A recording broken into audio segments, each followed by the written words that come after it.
Po ang naging commitment ng Ayala Corporation sa pagbili ng AstraZeneca? Ilan po at magkano ang halagang bibili ninyong bakuna? At ilan po ang ibibigay nyo sa gobyerno at ilan ang ibibigay ninyo sa inyong mga empleyado? Mr. Zubel, the floor is yours. Thank you, Harry. Happy New Year to everyone, to your audience, to all your guests today. Thank you for this opportunity to be with you, Secretary Harry.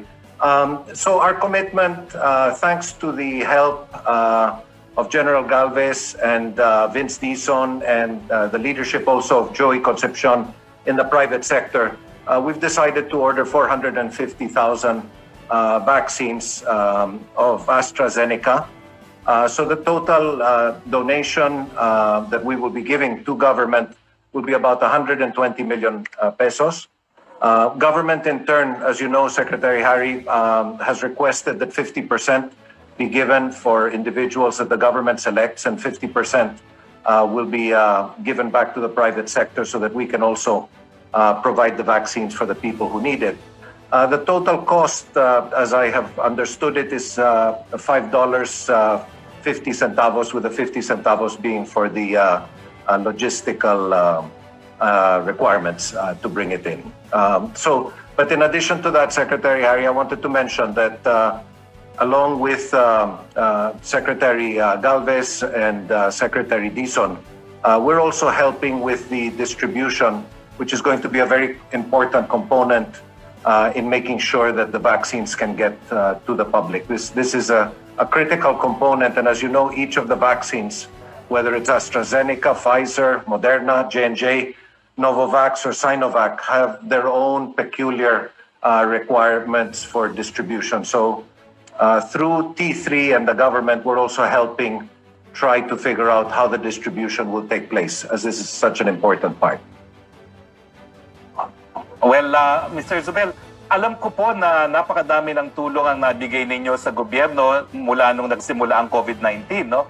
Hindi po bababa ata sa 8 bilyon na ang naibigay niyong tulong bukod pa dito sa bibili ninyong bakuna.